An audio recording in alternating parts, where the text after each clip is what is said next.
بسم اللہ الرحمن الرحیم۔ السلام علیکم ناظرین کرام، نئی ویڈیو میں آپ کو خوش آمدید کہتے ہیں۔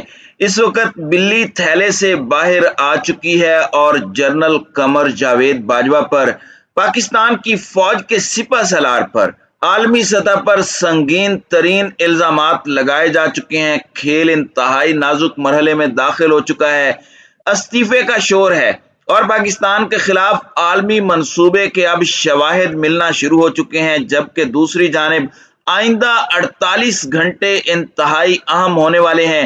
ان 48 گھنٹوں میں یا تو IMF کا پیکج ملنا ہے یا پھر کچھ بڑا ہونے جا رہا ہے۔ اس حوالے سے بھی کچھ انسائیڈ ڈیٹیلز ہیں جو آپ کے سامنے رکھنی ہے، لیکن سب سے اہم ترین ڈیولپمنٹ کینیڈا میں ہوئی ہے اور وہاں پر پاکستان کی افواج کے سپہ سالار پاکستان کے army chief general Qamar Javed Bajwa کے حوالے سے ان کی پارلیمنٹ میں جو باتیں ہوئی ہیں، جو الزامات لگائے گئے ہیں، جو حکومتیں گرانے کا مرتکب انہیں قرار دیا گیا ہے، یہ ایک بہت بڑی الارمنگ اور خطرناک ڈیولپمنٹ ہے۔ اور حالات کی سنگینی اور حالات کس طرح سے بے قابو ہوتے جا رہے ہیں، اور وہ باتیں جو پاکستان کے سوشل میڈیا پر چل رہی تھیں اب وہ عالمی دنیا کے ایوانوں تک پہنچ چکی ہیں۔ یہ معاملہ بڑا عجیب و غریب ہو چکا ہے۔ اس سارے معاملے میں یہ بات اب واضح ہے کہ بات بہت دور تک پہنچ گئی ہے۔ وہ کون تھا؟ یہ ڈیبیٹ اب عالمی دنیا میں داخل ہو چکی ہے، اور ظاہری بات ہے کہ کینیڈا اس وقت عالمی دنیا میں اگر دیکھا جائے تو بہت زیادہ اہم ملک ہے۔ وہاں پر بلوچستان کے باغی بہت زیادہ ایکٹیو ہیں۔ را کا اپنا بہت بڑا نیٹ ورک ہے وہاں پر، کیونکہ سکھوں کا بہت انفلوئنس ہے خالصتان کے حوالے سے۔ کینیڈا ایک اہم اتحادی بھی ہے ویسٹرن ورلڈ کا، اور کینیڈا کے حوالے سے دیگر چیزیں بھی ساری دنیا کے سامنے ہیں کہ وہاں پر کیا صورتحال ہوتی ہے اور کس طرح سے ان کی رائے بڑی اہم سمجھی جاتی ہے۔ اب وہاں کی پارلیمنٹ کے اندر پاکستان کی فوج کے چیف کا کینیڈا کا دورہ، اس پر کینیڈا کا $50,000 لگنا تھا۔ اب ظاہری بات ہے ان کے جو پارلیمنٹیرینز ہیں وہ ان تمام چیزوں پر، ایکسپینسز پر اپنی گورنمنٹ سے، اپنے منسٹر سے سوالات کرتے ہیں اور وہ اس کا جواب دیتے ہیں۔ اب ذرا یہ سنیں کہ کس طرح سے یہ کہہ رہا ہے کہ یہ $50,000 ہم نے ایک ایسے شخص پر لگائے ہیں جس نے 2 حکومتیں گرائی ہیں، اور مزید کیا کہا، کیا الزامات لگائے پاکستان کی فوج پر، پہلے یہ ذرا سن لیں۔ Documents reveal that Pakistan's Chief of the Army Staff, General Qamar Javed Bajwa, had a visit to Canada approved for a $50,000 taxpayer-covered trip in 2020 that was cancelled thanks to COVID-19. General Bajwa has been accused of toppling 2 governments in Pakistan. The military under his command has been involved in human rights abuses, extrajudicial killings, and has links to terror groups. An assistant deputy minister called this visit, quote, appropriate. Does the defense minister share the same opinion that a $50,000 trip to Canada was appropriate for General Bajwa? Wow. The Honourable Minister. Thank you, Madam Speaker.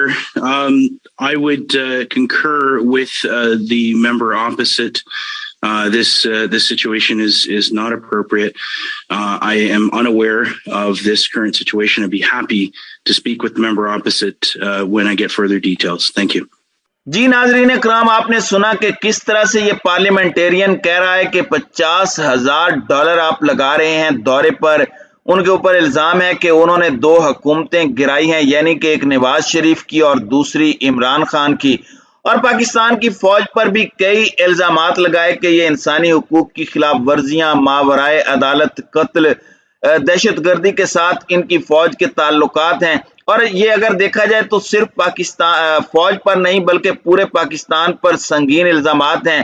یہ وہی pressure building tactics ہیں جو کہ بہت پرانی بات ہو چکی ہے، اور یہ ایک بڑی الارمنگ چیز ہے، اور اگر اس کو کنٹرول نہ کیا گیا تو ویسے ہی پاکستان کی افواج پر جو الزامات لگا کر عالمی سطح پر سختی کی جاتی ہے اسے ریپیٹ کیا جائے گا ان کینیڈینز کے ذریعے سے۔ بہت سے معاملات ہیں جن کے اوپر بہت سے پاکستان میں اختلافات ہیں، اور اگر یہ ڈسکشن چلتی رہی، فار ایگزامپل جیسے بلوچستان کا ایشو ہے، مسنگ پرسن کا ایشو ہے، پاکستان کی جمہوریت کے اندر مداخلت کا ایشو ہے، تو یہ بڑا پاکستان اور پاکستان کی فوج کے لیے آگے چل کر خطرناک معاملہ ہوگا۔ ہماری اکانومی پہلے ہی وینٹیلیٹر پر ہے اور دشمن اس بات کا بھرپور فائدہ اٹھائے گا کہ ہماری فوج کو ٹارگٹ کرے اور وہ اس کو کمزور کرنے کی دشمن کوشش کرے۔ عالمی سطح پر کوئی ہمارا خیر خواہ نہیں ہے۔ عالمی طاقتوں کے رجیم چینج آپریشن پر ہی عالمی طاقتوں کے اپنے لوگ تنقید کریں گے، یہ گڈ کاک بیڈ کاک بھی بنیں گے۔ امریکہ اور کینیڈا اتحادی ہیں، لیکن امریکہ خوش ہے کہ کینیڈا تھوڑی ناراضگی دکھا لے گا۔ اس سارے معاملے میں سے نکلنے کا سولوشن اور اس کا میتھڈ کیا ہو سکتا ہے، یہ بڑا اہم سوال ہے۔ پاکستان کے مقتدر حلقوں کے سامنے بھی ایک بڑا اہم سوال آ چکا ہے، اور وہ یہ ہے کہ فی الفور الیکشن کروا کر پوری کی پوری کمان اور لگام پاکستان کی سیاسی لیڈرشپ جس کے پاس مینڈیٹ ہو اس کے ہاتھ میں دے دی جائے، ورنہ اللہ نہ کرے کچھ بھی نہیں بچے گا۔ اگر ابھی بھی عمران خان کے مطالبات تسلیم نہ کیے گئے، یہ عالمی سازش کا ایک بہت بڑا حصہ ہے، اور لگ ایسے رہا ہے کہ عمران خان کے ساتھ ساتھ اب پورے ادارے کو ٹارگٹ کیا جا رہا ہے۔ اور یہ بات بھی یاد رکھنا ہوگی کہ بیرونی طاقتوں کے مہرے ہمارے موجودہ حکمران جیسے ہی عالمی سطح پر ان کو یقین مل گیا کہ پاکستان کی فوج کو قابو کر لیا جائے گا، تو یہ ایک منٹ بھی نہیں لگائیں گے۔ اس وقت ہمارے امپورٹڈ حکمران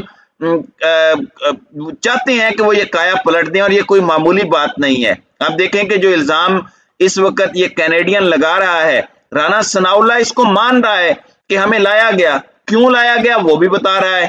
خواجہ آصف نے آج رات حامد میر کے پروگرام میں کہا کہ قانون سازی تو فوج کرواتی ہے، تو یہ ساری چیزیں کہہ رہے ہیں۔ خرم دستگیر کہہ رہا ہے، رانا ثناء اللہ کہہ رہا ہے، خواجہ آصف کہہ رہا ہے کہ یہ جو حکومت میں ہے اگر وہ اپنی بات ثابت کریں گے تو کیا ہوگا؟ کیا عمران خان کی زبان سے ایک دفعہ بھی نکلا؟ کیا عمران خان نے ایک دفعہ بھی کہا ہے کہ میری حکومت فوج نے گرائی ہے؟ خان صاحب نے تو نہیں کہا۔ یہ پرسیپشن نون لیگ کے کیمپ سے دیا جا رہا ہے۔ اس چیز کو بھی ادارے کو سمجھنا ہوگا، اور نام نہاد جمہوریت پسند مغربی معاشرے کو دیکھ لیں کہ جن ممالک میں یہ دیکھتے ہیں کہ فوج مداخلت کرتی ہے، یہ ان کو نشان عبرت بھی بناتے ہیں، کیونکہ افواج ان کے منصوبوں میں رکاوٹ بن سکتی ہے۔ تو یہ ایک فیکٹر ہے جسے اس وقت بھولنا نہیں چاہیے کہ یہ عالمی سطح پر پاکستان کے ساتھ کیا کرنا چاہتے ہیں۔ ناظرین اکرام، کل کی ویڈیو میں نے آپ کو بتایا تھا کہ بلوچستان کے اندر انہوں نے نائلہ بلوچ کو لانچ کر کے آزاد بلوچستان کا اعلان کروا دیا۔